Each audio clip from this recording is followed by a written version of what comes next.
संतप्त मानस शांत हूँ, जिनके गुणों के गान में वे वर्धमान महान जिन विचरे हमारे ध्यान में। अपन समाधि की बात कर रहे हैं। समाधि माने शुद्धोपयोग, समाधि माने धर्म ध्यान, समाधि माने वो चीज़ जिससे साक्षात केवल ज्ञान की और अनंत सुख की प्राप्ति होती है। तो उसका स्वरूप क्या है? अभी तक आप जो भी सुनते रहे हैं और सब विद्वान लोग सुनाते रहे, हम भी सुनाते रहे हैं, उससे ये कुछ हटके बात है, ये कुछ अलग बात है। अभी तक जो सब बात होती थी, बंद कर देने से, वो सब करने की होती थी और अब नहीं करने की बात है। नहीं करने की बात है। पढ़ो भाई 24वें छंद से। हाँ हाँ 24 से पढ़ो। 24 छंद से 34 तक अपन अभी इन पे अपन बात करेंगे। हाँ हाँ 24 नंबर छंद से पाठ प्रारंभ कर रहा हूँ। उसके पूर्व अतुल भाई की तरफ से एक सबको सूचना दे रहा हूँ। हमारा जो जूम का प्लेटफॉर्म है वो फुल हो चुका है, अब कोई नए लोग नहीं जुड़ सकते हैं। तो जो भी हमारे भाई आए तो उनको यूट्यूब के माध्यम से आप बता दें, हमारे बुजुर्ग साधनी भाई आए वो परेशान ना हो, इसलिए अब मैं पाठ प्रारंभ करता हूँ। आप भी हमारे साथ बोले। जब केवल ज्ञानी ने तेरे भावी के सब भव देखे हैं, तब इसका अर्थ साफ ही है, भावी भव भी सब निश्चित है। उनमें परिवर्तन करने की बातें सब व्यर्थ कल्पना है, और परिणामों के संभाल की बातें व्यर्थ जल्पना है। अरे जहाँ भी जाना है उसके अनुसार भाव होंगे, उन भावों के अनुकूल समय पर कर्मों के बंधन होंगे। उन कर्मों में उन भावों में ना कोई फेर फार होगा, कुछ भी करने का भार नहीं, सब सहज भाव से ही होगा। उक्त तथ्य की सहज स्वीकृति ही समाधि है, समता है। कुछ भी करने की किसी तरह की ना कुछ भी आकुलता है। जिस साधक में यह क्षमता है वह लौकिक कष्टों में भी हो तो भी वह अपने अंतर में आनंद में है, आनंद में है। रे समाधि तो सुखमय है, उसमें कष्टों का काम नहीं। अद्भुत समाधि है शांत भाव, उसमें अशांति का नाम नहीं। कष्टों की कारा दिखे हमें, अंतर की शांति नहीं दिखती। हम बातें बड़ी बड़ी करते, अंतर की भ्रांति नहीं मिटती। अत्यंत शांत सुखमय जीवन की यह तो सहज अवस्था है। ना आकुलता ना व्याकुलता, यह एकदम सजग अवस्था है। यह तो समाधिमय जीवन है, यही समाधिमय मरण यहाँ है। यही ज्ञानियों का जीवन, इसे समाधि मरण कहा। साधारण सी एक वस्तु जब खो जाती इस जीवन में, हम आकुल व्याकुल हो जाते, कुढ़ते रहते मन ही मन में। सभी वस्तुओं का वियोग जब एक साथ ही हो जाता, अज्ञानमयी इस दुनिया में उसको ही मरण कहा जाता। जब तक अपना इन योगों से एकत्व नहीं विगलित होगा, इनके वियोग में अरे हमारा चित्त सदा विचलित होगा। जब तक संयोगों से विरक्ति का भाव न होगा जीवन में, इनसे लगाव न छूटेगा तो शांति न होगी जीवन में। यदि समाधिमय जीवन है तो मरण समाधिमय होगा। यदि जीवन है आकुलतामय तो मरण कहाँ सुखमय होगा। संयोगों से एकत्व तजो, ममता छोड़ो संयोगों से, कर्तापन भोक्तापन तोड़ो, अपनापन जोड़ो अपने से। अपनापन जोड़ो अपने में और अपने में ही जमो रमो। अपने में स्वयं समा जाओ, अपने में ही तुम हो जाओ। अपने में अपना सब कुछ है, हम स्वयं स्वयं ही सब कुछ है। रे समाधि का क्या करना जब स्वयं समाधि मय ही है। साधारण सी बात है सब संयोग वियोग, अरे सहज स्वीकृत करो सब संयोग वियोग। महिमा समता भाव की जग में अपरंपार, सम्यक सुखमय शांति का एकमात्र आधार।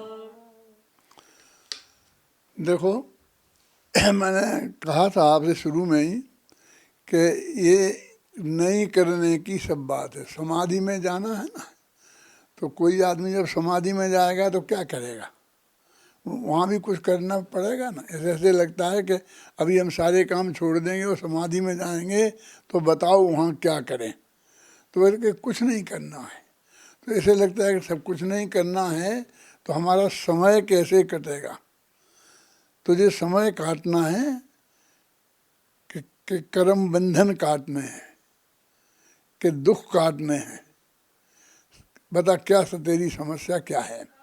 देखो ये जो 24वां छंद है, इसमें उसी बात को आपको युक्ति से समझाया है कि जब केवल ज्ञानी ने तेरे भविष्य के सब भव देखे हैं।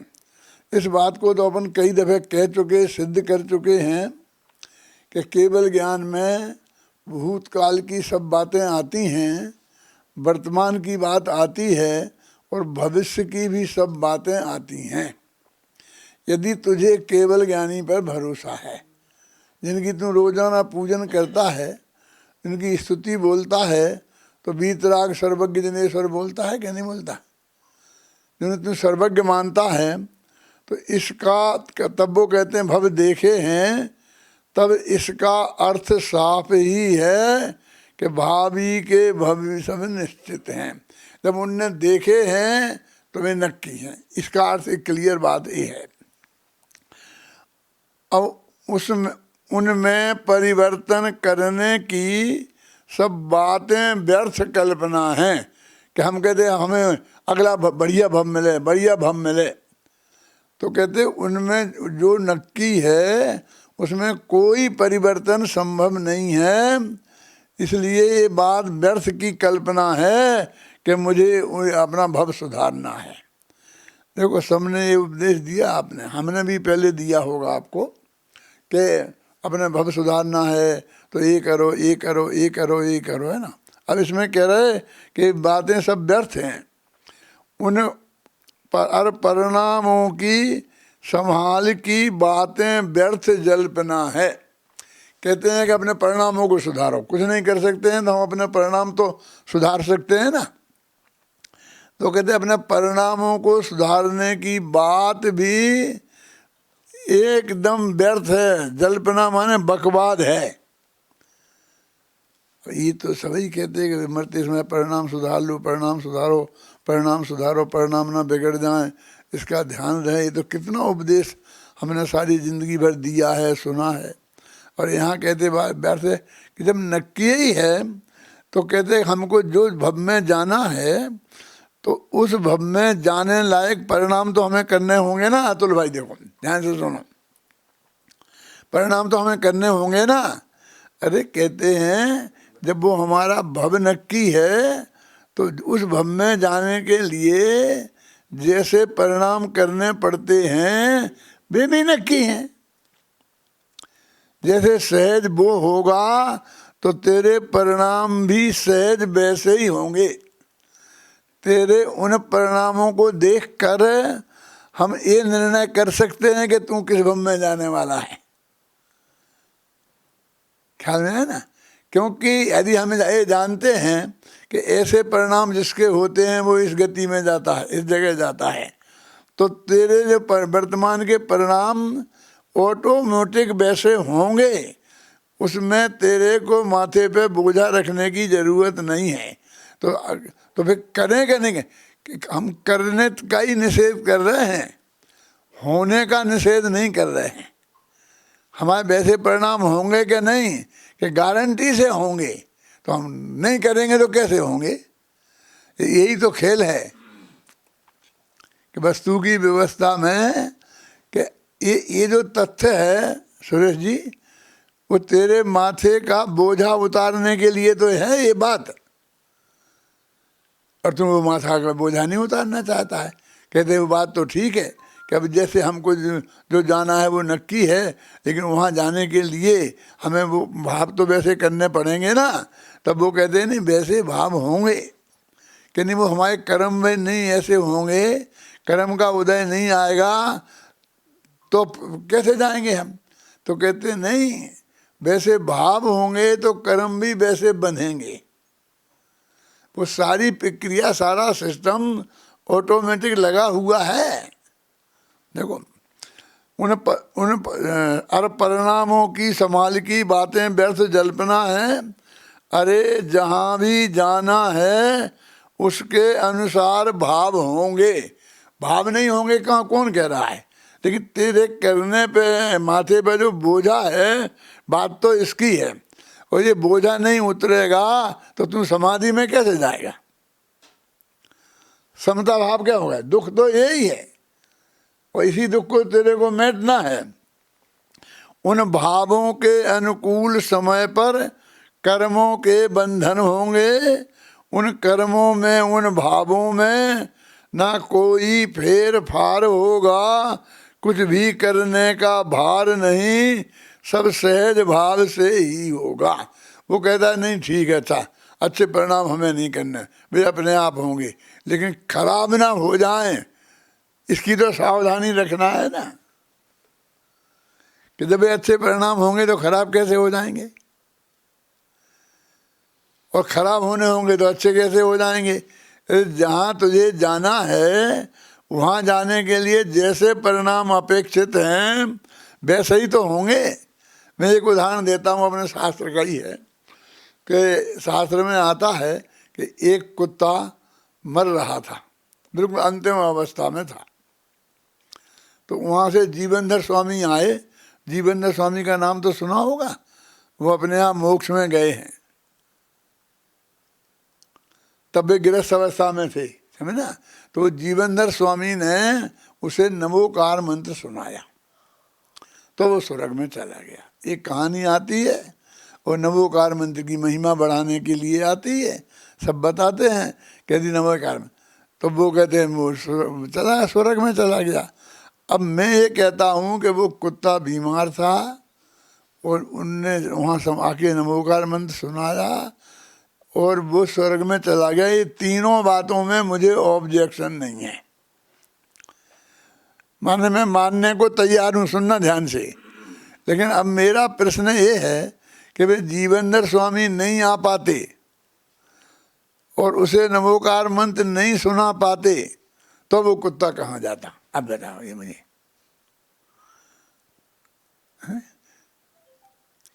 फिर आपके हिसाब से तो वो आते ही और सुनाते ही, वो तो ठीक है, तो वो फिर नरक चला जाता। नरक में जगह खाली पड़ी है और जिस स्वर्ग में वो चला गया नमोकार मंत्र सुनाने से, तो वहाँ जगह खाली पड़ी थी जो वहाँ चला गया। अरे उसका तो अनंत काल पहले से नक्की था जहाँ जाना, वो तो वहीं गया है। वो नमोकार मंत्र वगैरह से कुछ नहीं हुआ है। क्या आज तक जितने पंडितों ने सुनाया है आपको, हमने भी सुनाया है, मैं दूसरे पंडितों पे आरोप नहीं लगा रहा हूँ कि तुम एक करो नमोकार मंत्र पढ़ो, भक्तामार्ग का पाठ करो तो ये हो जाए, ये हो जाएगा, ये हो जाएगा। अब इसमें ये कह रहे हैं कि वो कुत्ता स्वर्ग में गया है, ये सच्ची बात है, उनने नमोकार मंत्र सुनाया है, ये सच्ची बात है ना। लेकिन वो नमोकार मंत्र सुनने की वजह से स्वर्ग में नहीं गया, क्योंकि वो देवायु तो पहले ही बांध चुका था और आयु बांध चुका था और उसके पहले अनादिकाल से ही नक्की था। भगवान महावीर से पूछते, आदिनाथ से पूछते तो वे बता देते कि कुत्ता कहाँ जाए, नहीं बता देते। लेकिन हमें तो उसे जोड़ना है कि नमोकार मंत्र से गया, नमोकार मंत्र से गया। ऐसा ये तुम नमोकार मंत्र की महिमा कम कर रहे हो, नमोकार मंत्र की। अरे तूने झूठी महिमा समझ रखी है, वो हम वस्तु का स्वरूप बता रहे हैं, है ना। देखो उक्त तथ्य की कुछ भी करने का भार नहीं, सब सहज भाव से ही होगा। जहाँ हमें हमारा मरण सहज भाव से होगा और जहाँ हमें जाना है वो सब नक्की है। और मैंने शायद कल आपको परसों बताया होगा कि आप चिंता मत करो, आप सब लोग स्वर्ग में जाने वाले हो, बताया ना।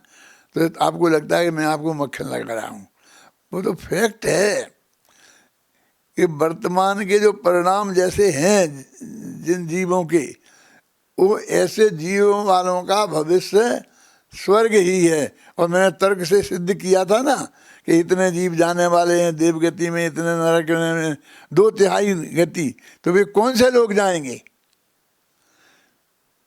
ये मक्खन नहीं है, ये भी फैक्ट है। लेकिन तुम कुछ अन्य अभी वर्तमान में कुछ कर लोगे, उससे कुछ होगा, ऐसे कुछ नहीं होगा। तो बुरे भाव ना हो जाएं, एक इसकी तो कोशिश करें कि तुम अपने माथे पे बोझा रखे बिना मानेगा नहीं। क्या हम ये कहते हैं कि बिल्कुल तुझे उसका बोझा भी नहीं रखना है, तेरे परिणाम वैसे ही होंगे जैसे भव में तेरे को जाना है। ये पंक्ति पढ़ो भैया तुम, अरे जहाँ भी जाना है, 25वां छंद, ध्यान से सुनना जरा आप। हाँ, अरे जहाँ भी जाना है उसके अनुसार भाव होंगे, उन भावों के अनुकूल समय पर कर्मों के बंधन होंगे। उन कर्मों में, उन भावों में ना कोई फेर फार होगा, कुछ भी करने का भार नहीं, सब सहज भाव से ही होगा। है ना, सब सहज भाव से होगा।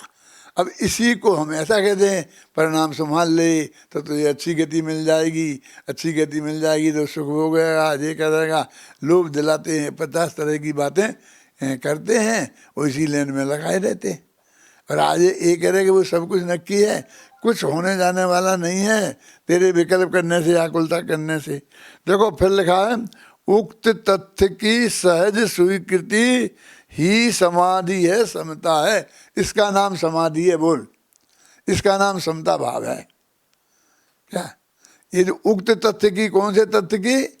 जो ऊपर बताया है ना कि भगवान को सर्वज्ञ हैं, उनके ज्ञान में सब कुछ आना है, तेरे आगामी सारे भव नक्की हैं, और उस भव में जाने के लिए जैसे भाव होते हैं वे समय पे भाव होंगे, और जो कर्म बंधते हैं वे कर्म बंधेंगे, वे समय पे उदय में आएंगे।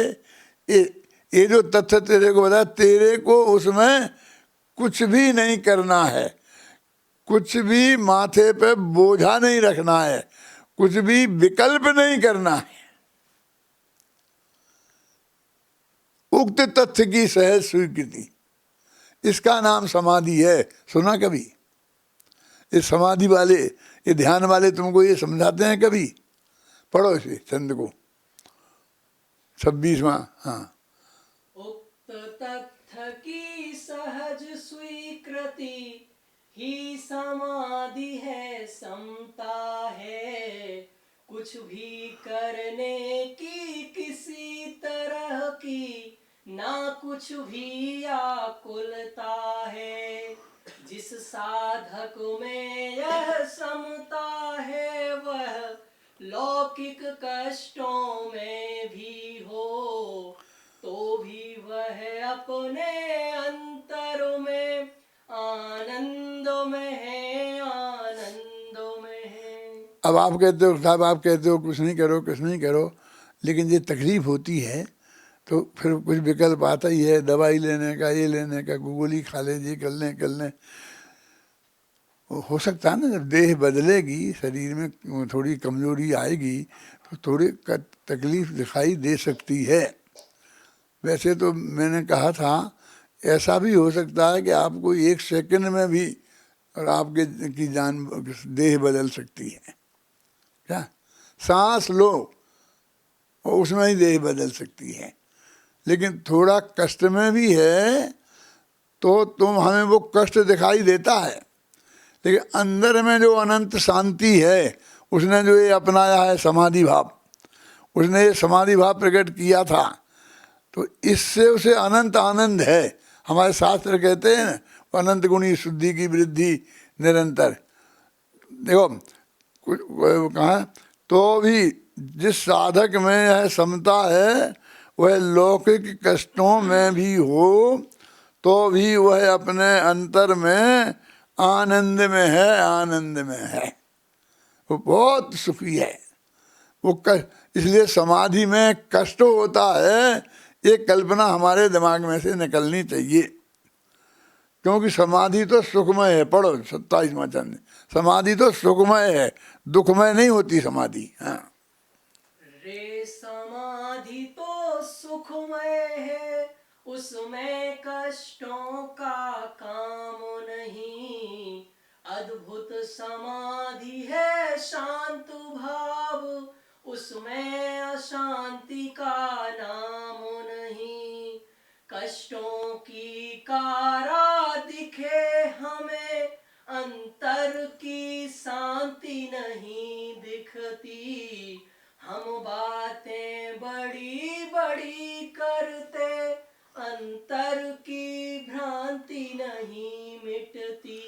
ये सब करुणान योग के पंडितों से पूछो कि जब किसी आजीव को अनंत सुख और केवल ज्ञान होता है तो उसके अंतर मुहूर्त पहले से वो छपक श्रेणी में चढ़ता है, तो निरंतर उसकी शुद्धि की वृद्धि होती है और उसके सुख, अनंत सुख निरंतर, असंख्य गुणी सुख की वृद्धि निरंतर होती है।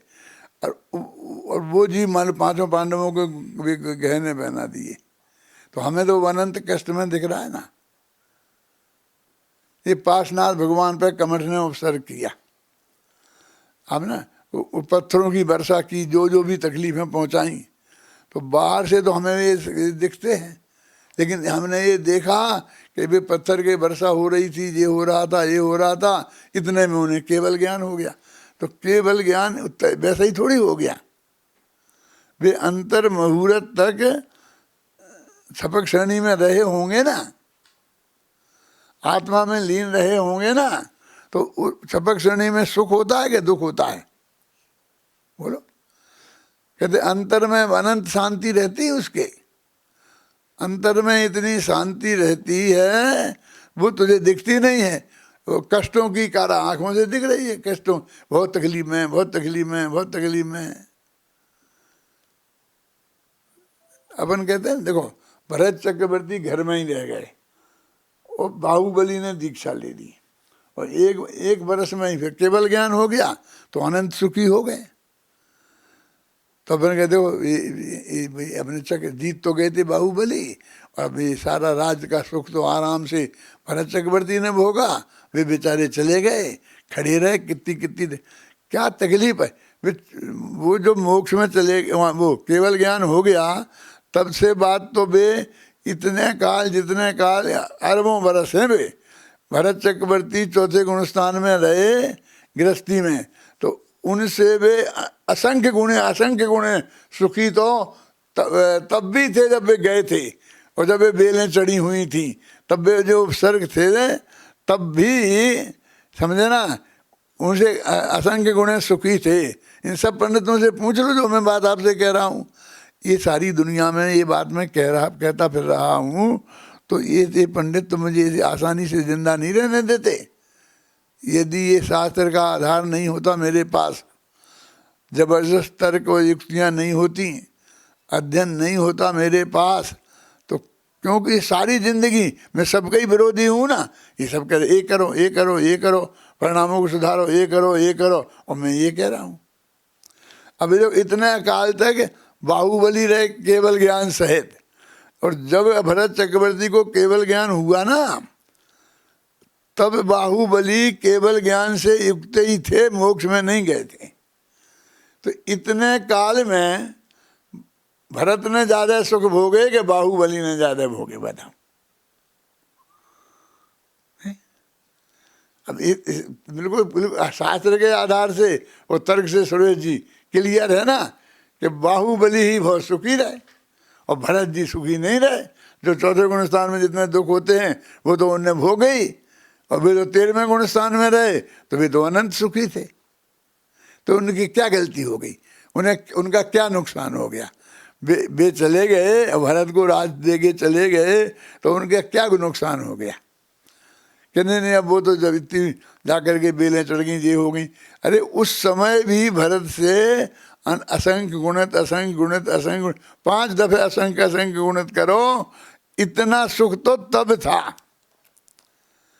हम भी यदि सच्ची समता भाव में हैं, सम्यक दृष्टि कोई जीव यहाँ है, तो ऊपर नार की कृत दुख भोगे और अंतर समरस घटा घटी, चिन्ह मूरत दीर्घ धारण की मोए रीति लगत है कछु अटापटी।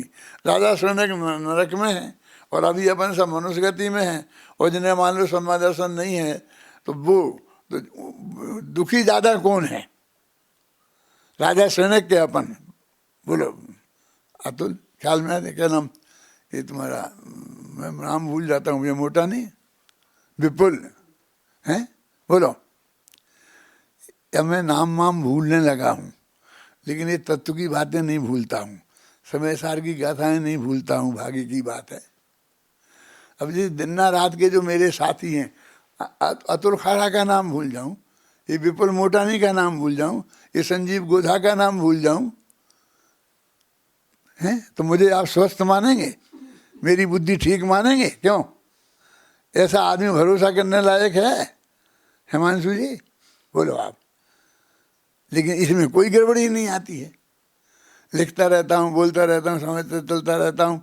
अभी मैं इतना पढ़ थोड़ी सकता हूँ, इतना मैं आपको बोलने के लिए मैं कोई पढ़ता मढ़ता नहीं हूँ। अपने स्वाध्याय के लिए पढ़ता रहता हूँ, रिपीट करता हूँ, सुनता रहता हूँ, वो अलग बात है, ख्याल में नहीं। लेकिन ऐसे पढ़ने में नहीं पलटता मैं। तो ये हमारे को वो समाधि में दुख है ये निकलना चाहिए। अनंत सुखमय दशा का नाम समाधि है। पढ़ो 28वां छंद। अत्यंत शांत सुखमय जीवन की यह तो सहज अवस्था है, ना कुलता ना व्याकुलता, यह एकदम सजग अवस्था है। यह तो समाधिमय जीवन है, यही समाधिमय मरण यहाँ है, यही ज्ञानियों का जीवन, इसे समाधि मरण कहा। ये जो समाधि की दशा है ये अत्यंत शांतमय है, अत्यंत सुखमय दशा का नाम है।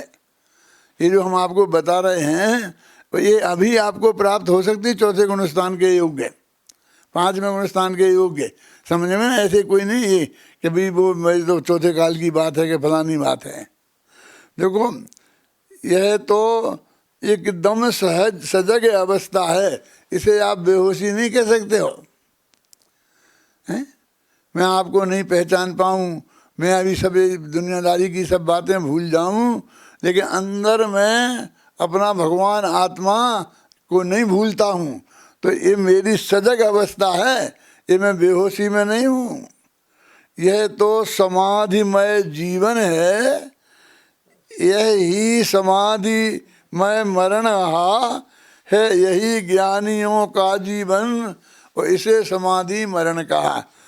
गत वर्ष मेरे बड़े भाई साहब का स्वर्गवास हुआ था। अब हम आए, धीरे धीरे धीरे फिर वो अंत में बेहोश हो गए। बेहोश हो गए तो हम वहीं बैठे रहते थे, सुना चर्चा करते थे। तो हम कहते सुनते हो, तो वो ऐसा नहीं कह सकते कि हाँ सुनता हूँ, है ना, ये नहीं। तो हमें पता ही नहीं चलता कि हम जो बोल रहे हैं ये बात सुन रहे कि नहीं सुन रहे। तो हम ज्ञानानंद स्वभावी बोलने लगते। तो ज्ञानानंद स्वभावी वो हमेशा बोलते रहते थे, तो बस वे ऐसे ओंठ उनके हिलने लगते थे, और वे ओंठ ऐसे ही हिलते थे जैसे वो ज्ञानानंद स्वभावी बोल रहे हों। तो हमें लगता कि नहीं बराबर सुन रहे और बराबर ज्ञानानंद स्वभावी इसको सुन रहे। माने वो असली जो चीज़ है वो समाधि में वो याद रहती, वो अपनी समाधि में थे, अपनी बात में अपने मस्त थे। हो सकता हमारी बातें नहीं भी सुनते हों, लेकिन जब उस तरह की बातें आती थीं तो उनकी उस टाइप की सक्रियता थोड़ी बढ़ जाती थी। वे हमको कह नहीं सकते थे कि हम सुन रहे, तो हम कहते थे भी चालू रखो, तुम तो चालू रखो। तो यही कविताएं सुनाते रहते थे, समाधि मन की, इसकी उसकी उसकी। देखो अब ये कहते हैं कि मरण की जो बात है, तो है क्या ये कि मरण की बात ये है कि जब हमारी एक साधारण सी चीज़ खो जाती है, समझे ना। एक पेन है हमारा जो 100 रुपये का है, हमने 100 रुपये में ख़रीदा था, बहुत बढ़िया पेन है और हमेशा हम उससे लिखते हैं, वो खो जाए तो हमें कितना दुख होता है। तो एक छोटी वस्तु खोती है तो हमें इतना दुख होता है। तो मरण काय का नाम है कि सारे संयोगों का एक साथ खो जाना। वो सारी धन संपत्ति, सारी सामग्री, एक एक कपड़ा लत्ता और स्त्री पुत्र मकान जायदाद, सारी वस्तुओं का एक साथ खो जाना, उसका नाम मरण है। तो वो पहले से हम कल्पना करके कितने दुखी होते रहते हैं। इस समाधि में क्या किया कि तू किसी का नहीं है, कोई तेरा नहीं है। ये पर से एकत्व बुद्धि तोड़ी, पर से ममत्व बुद्धि तोड़ी, पर से कर्तृत्व बुद्धि तोड़ी, पर से भोक्तृत्व बुद्धि तोड़ी, और अकेले तेरे ज्ञान का गेय हैं ये, क्योंकि आत्मा का स्वपर प्रकाशक स्वभाव है। तो ये भी पहले ही टूट जाए, समझे ना। ये पेन है तो ये मुझे पहले ही ये मेरा नहीं है, हैं, मेरा नहीं है। ये वीर सागर तुमसे लिया था और वीर सागर मिलेगा तो उसे दे देना है, ऐसा भाव रहे है तो क्या है? और वीर सागर ने देखा कि उसे पेन की जरूरत थी, मेरी तो जैकेट वहाँ टंग रही थी और उसने उठा के ले गया, मेरे को नहीं बोला। फिर भी ये पेन कहाँ गया, वो वीर सागर को देना है। तो उसने कहा नहीं गुरुजी आप चिंता नहीं करो, ये मैंने ले लिया है, खत्म। तो आपने उसमें से अपनापन तोड़ दिया, तो उसके वियोग में दुख होने का सवाल क्या है। इससे अच्छे संयोग मिलेंगे, बात तो ऐसी है, लेकिन मैं उस गारंटी दे करके आपको इसके लिए नहीं, दुख कम नहीं करना चाहता हूँ। आप इस वस्तु का स्वरूप समझ लें कि ये संयोग हैं और एक सुनिश्चित काल में इनका वियोग होना नक्की है, तब तक ही ये रहेंगे। इसके आधार पर आपकी चित्त में शांति रहना चाहिए, है कि वहाँ यदि कुछ नहीं मिला, मैं गया तो क्या हो जाएगा, क्या हो जाएगा, ये हो जाएगा। कुछ नहीं मिला, ये शंका किसको होती है, जिसका जीवन पाप में रहा हो, जिसका जीवन पवित्र रहा है, निर्मल रहा है, उसको वैसे भी अगले भव का भव नहीं हो सकता है। जो छोटा सा उदाहरण देता हूँ मैं, आप घबराना नहीं, समझने की कोशिश करना कि मैं चप्पलें पहनी थी 2 महीने पहले खरीदी थी और मैं उसे रोज़ाना पहनता था। वो बाहर उतार के और अंदर आया हूँ, मंदिर गया था, बाहर उतार के आया हूँ। अभी जब मैं बाहर आया तो कोई चप्पलें पहन गया, अब खो गई ना चप्पलें, तो दुख तो होगा।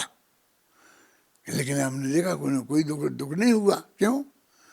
क्योंकि मैं बहुत अच्छी तरह जानता हूँ कि मैं नंगे पैर रहने वाला नहीं हूँ। अभी एक चप्पल पहन गया ना कोई, अभी ये 10 मेरे जो श्रोता हैं कहते मेरी पहन लो, मेरी पहन लो, मेरी। नहीं तुम अपनी पहन, मैंने नहीं अभी चलो बाजार में चलो, ठीक अभी हाल चप्पल लेके आता हूँ, अभी मुझको बिल्कुल नई चप्पल बढ़िया से बढ़िया वो दिलाने वाला है। मैंने तो खुद खरीदी थी, तो मैं तो इतनी महंगी खरीद नहीं सकता हूँ, मैंने तो 150 रुपये की खरीद ली होगी, लेकिन वो 500 रुपये से कम की नहीं दिलाने वाला है। क्यों? ये स्थिति है। क्यों कि मैं बिना चप्पल के रह जाऊंगा? अपने सहज योग पुण्य का योग ऐसा दिखता ना वर्तमान में, तो तुम्हें अपने परिणामों से ये नहीं दिखता है कि हमारे परिणाम यदि इतने निर्मल हैं तो ये अनंतर पूर्ववर्ती पर्याय हैं, तो अनंतर उत्तरवर्ती पर्याय कैसी आएंगी? तो ये संयोग आपको बहुत अच्छे मिलने वाले हैं। ये सड़ा गला शरीर जाने वाला है और एकदम बढ़िया बैक्टीरिया शरीर मिलने वाला है, जिसमें एक बीमारी नहीं होगी। एक जो काली कलूटी जिसके ना दांत हैं असली, ना आँखें अकेली हैं, ऐसी औरत जाने वाली है। तो हम 32 देवांगनाएं एक से एक सुंदर वो मिलने वाली हैं। ये है ना नक्की। फिर क्या उसे क्या कोई छोड़ने में इतना दुख क्यों हो रहा है? नहीं साहब, वो इनसे राग है ना, है? तो राग है, यही तो तकलीफ है, यही तो तकलीफ है कि तुझे राग चाहिए तो राग तेरा कहीं हो। ऐसे लोग, ऐसा संयोग तो भविष्य में मिलने वाले हैं। हम इसे संयोगों का लोभ नहीं दिलाते हैं तेरे को, हम तो कहते हैं हमें तो मोक्ष चाहिए, हमें संयोग चाहिए ही नहीं। जब चाहिए ही नहीं, ऐसी समाधि तूने ली है, तो तेरे को कैसे दुख होगा? पढ़ो भाई, क्या है? जब 30वां छंद पढ़ो। जब तक अपना, हाँ पढ़ो ये तो हो गया, 29 तो पढ़ लिया।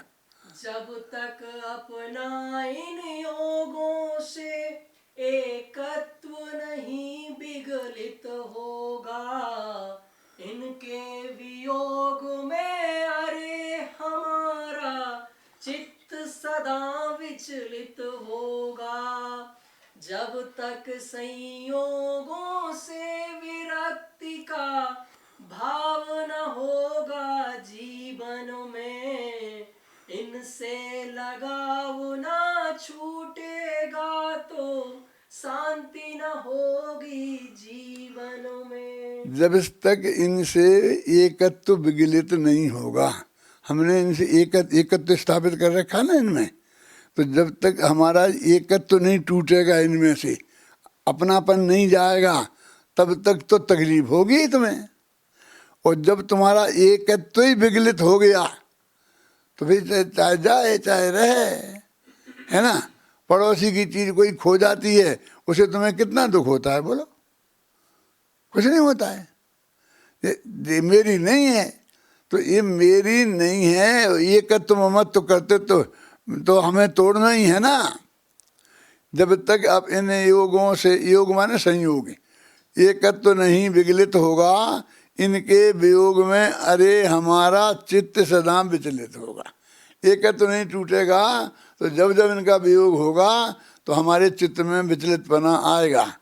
जब तक संयोगों से विरक्ति का भावना होगा जीवन में, इनसे लगाव ना छूटेगा तो शांति ना होगी जीवन में। इसलिए इनसे एकत्व ममत्व टूटना ही चाहिए। ये समाधि का ही स्वरूप है। बोलो, पढ़ो अगला छंद।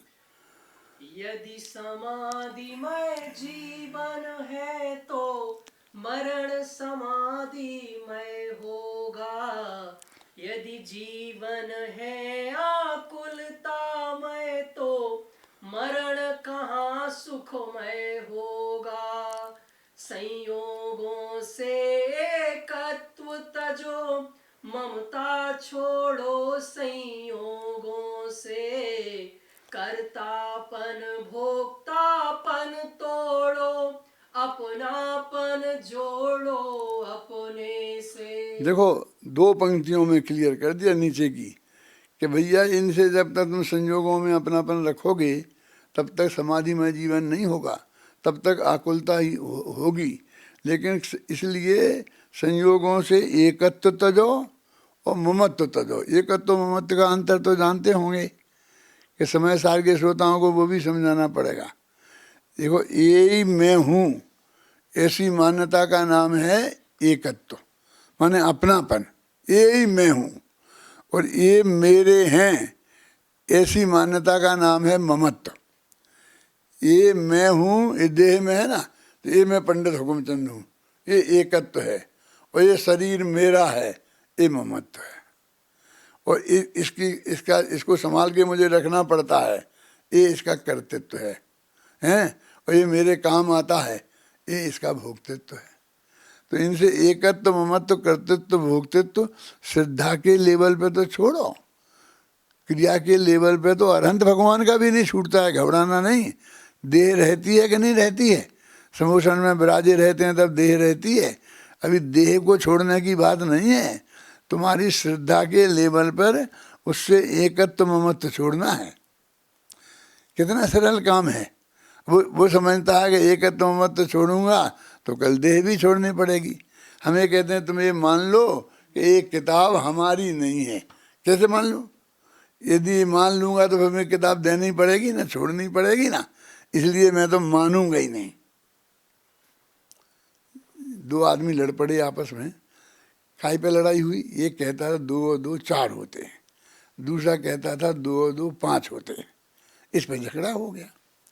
झगड़ा हो गया तो उनकी शर्त लग गई कि यदि तेरी बात सच्ची निकलेगी तो मैं अपनी पत्नी तुझे दे दूंगा, और यदि मेरी सच्ची निकलेगी तो तुझे अपनी पत्नी मुझे देनी पड़ेगी। तो उन्हें दोनों ने मान ली। अब जब वो घर आए तो उन्हें क्यों इतनी देर कहाँ हो गई, पत्नी ने पूछा। तो कहा उससे लड़ाई हो गई। कि क्या बात पे लड़ाई हुई? कि वो कहता था 2 और 2 4 होते हैं और मैं कहता था 2 और 2 5 होते हैं। इसमें झगड़ा हो गया। तो फिर शर्त लग गई, और शर्त ये लगी कि यदि मैं हार गया तो अपनी पत्नी तुम्हें दे दूंगा, और मैं नहीं तो वो पत्नी बोली कि तुमने बहुत बड़ी गलती की। अब तुम तो हार ही जाओगे, 2 और 2 5 तो होते ही नहीं है। तुमने झूठ बोली ना, 2 और 2 5 तो होते ही नहीं है। अब तुम मुझे हार जाओगे।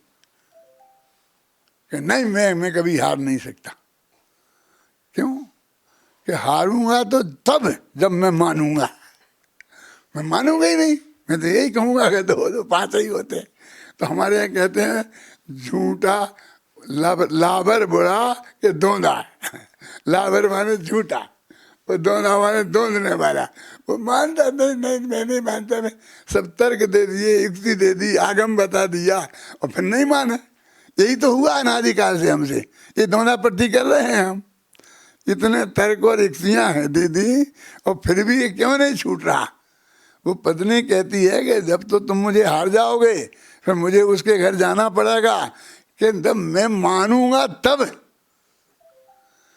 कि नहीं वो पंच आएंगे, वो पंच कहेंगे तो वो तो वही बताएंगे ना बीच में। तो मैं कहूँगा कि इस पंचों को इसने खरीद लिया है, इसके पक्षपाती हैं, इसके बाप होंगे, माँ ही होंगे, भाई होंगे। मैं अंत तक नहीं मानूंगा। क्यों? जो कृषि कानून पास किया है पीर सागर, वो किसानों के हित में है कि नहीं है? कि मैं मानूंगा ही नहीं कि हित में नहीं है। हित में ही है, मैं तो यही मानूंगा। और मैंने बुद्ध दूसरा कहता मैं मानूंगा ही नहीं कि हित में है, बंद वापस गई बस। झगड़ा क्या है? 45-46 दिन हो गए। क्यों? वो कृषि कानून है, वो तो जैसा है वो वैसा है। और बाकी तो दोना पट्टी का ही काम है ना। वो न वो मान रहे, न वो मान रहे, वो मान रहे। वाह, ये तुम्हारे हित की बात है, इसलिए मैं इसे वापस नहीं ले सकता हूँ। कि हमारे हित की बात है तो हम जो कह रहे वो मान लो ना। हमारा हित करना है तुम्हें, तो हम कह रहे कि नहीं वापस ले लो। नहीं नहीं, हमारे हम मानेंगे नहीं। हमारा तुम्हारे हित की बात है, तुम नहीं समझते हो तो हम क्या करें? ऐसी दोना पट्टी में अनंत काल में अनंत दुख भोगे हैं। बात अत्यंत स्पष्ट है। अब इसलिए तुम्हें क्या करना है, ये अंतिम छंद है। अंतिम छंद में इसमें क्या करना है वो सब बता दिया। बोलो, पढ़ो। अपनापन जोड़ो अपने में, अरो अपने में ही जमो रमो, अपने में स्वयं समा जाओ, अपने में ही तुम हो जाओ, अपने में अपना सब कुछ है, हम स्वयं स्वयं ही सब कुछ है। रे समाधि का क्या करना, जब स्वयं समाधि मैं ही है। बस अपने में अपनापन जोड़ो, ये श्रद्धा की बात हो गई है ना। अपने से अपनापन तो अपने में ही जमो रमो, ये चारित्र की बात हो गई। श्रद्धा ज्ञान चारित्र सब हो गए, समझे ना। अपने में ही समा जाओ, अपने में ही हो जाओ। कि समाधि में नहीं जाना पड़ेगा। कि कहाँ समाधि में कहाँ जाना है? तुम समाधि में ही हो। तुमने ये समझ लिया और ऐसा मान लिया तो तुम समाधि में ही हो। कि आपने समाधि ले ली? कि हाँ ले ली। तो फिर अब कब के छोड़ोगे दूध पानी ये करके? क्या क्या क्या छोड़ना? हमारे हैं ही नहीं ये, हम तो छूटे ही हुए हैं। जब ये संयोग जब तक रहना होगा तब तक रहेंगे, जब छूटना होगा छूट जाएंगे। हम सुने ना। देखो अंतिम पंक्ति पे ध्यान दो। रे समाधि का क्या करना, जब स्वयं समाधिमय ही हैं। हम तो स्वयं समाधिमय हैं, हमें क्या समाधि का करना है? दोहा बोलो भाई। साधारण सी बात है, सब संयोग वियोग, अरे सहज स्वीकृत करो, सब संयोग वियोग। ये कह रहे क्या है? इस संयोग वियोग बहुत साधारण सी बात है। तुम रेलवे स्टेशन पर बैठे हो, हजारों यात्री आते हैं, गाड़ी आती है उसमें बैठ के चले जाते हैं, दूसरे उतरते हैं, वे अपने यहाँ चले जाते हैं। वे सब संयोग ही तो हैं। उसे तुम्हारा क्या लेना देना? तुम्हें वे दुखी सुखी कर सकते हैं? साधारण सी बात है। ये सब संयोग वियोग ये कोई बहुत बड़ी बात नहीं है। अरे सहज स्वीकृत करो। तुम सहज भाव से बात स्वीकृत करो। क्या स्वीकृत करो? कि ये तो सब सहज है, ये तो सब ऐसा होता ही रहेगा। समझे? इसमें रंच मात्र भी विकल्प करने की जरूरत नहीं है। इसका नाम है समता भाव। बोलो, महिमा समता भाव की, महिमा समता भाव की, जग में अपरंपार, सम्यक सुखमय शांति का एकमात्र आधार। एकदम सुख और शांति का आधार ये समता भाव है। और इसको प्रवचन सार में लिखा ना, उपसम्मयामि सम्मम, मैं उस साम्य भाव को प्राप्त होता हूँ। वही समाधि है, वही शुद्धोपयोग है। फिर उसमें शुद्धोपयोग अधिकार शुरू हो गया है। वही आत्मानुभूति है, वही अपने में समा जाना है, वही मुक्ति का मार्ग है। ये सब सारे धर्म इसमें समाहित हो गए और इसमें रंच मात्र श्रम की आवश्यकता नहीं है। एकदम सहज भाव से इस सब बात को सहज स्वीकार करना है। सब लोगों के चित्त में इसकी सहज स्वीकृति आए। इस मंगल भावना के साथ मैं अपनी बात समाप्त करता हूँ।